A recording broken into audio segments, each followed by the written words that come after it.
Start. सभापति महोदय, मैं रक्षा मंत्रालय की मांगों का समर्थन करने के लिए खड़ा हुआ हूँ।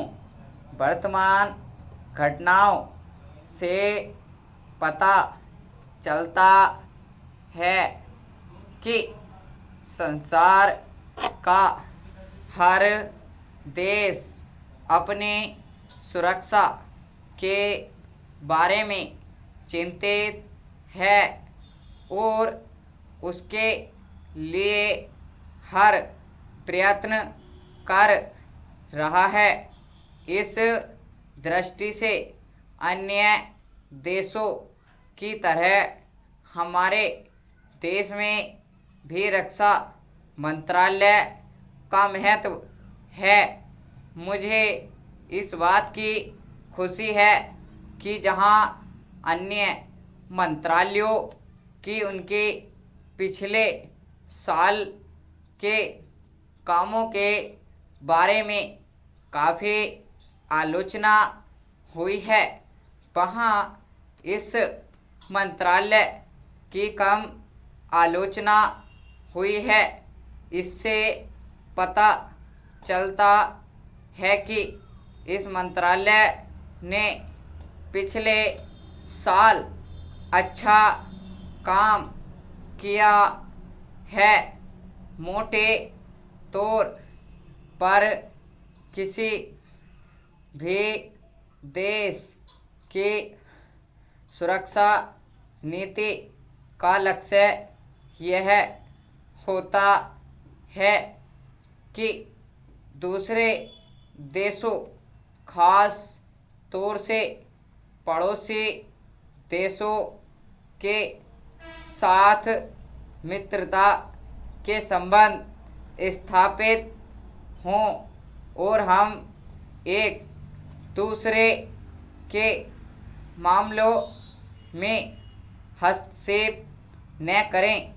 लेकिन उसके साथ यह भी जरूरी होता है कि हम अपने देश की सीमाओं और अखंडता की रक्षा करें।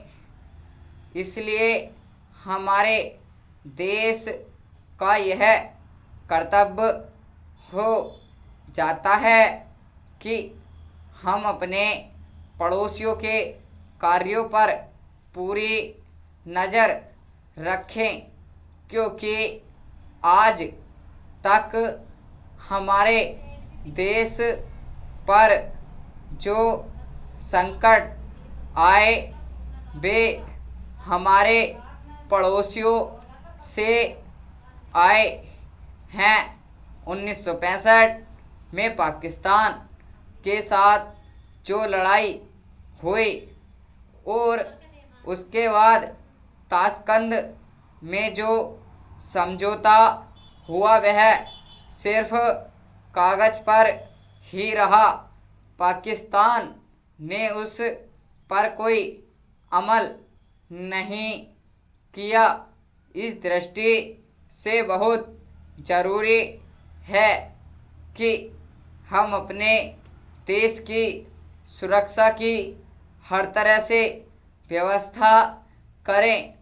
हमारा उद्देश्य दूसरों पर आक्रमण करना नहीं है, लेकिन यदि हम पर कोई आक्रमण करे तो हम में इतनी शक्ति अवश्य होनी चाहिए कि हम उस पर डटकर सामना कर सकें।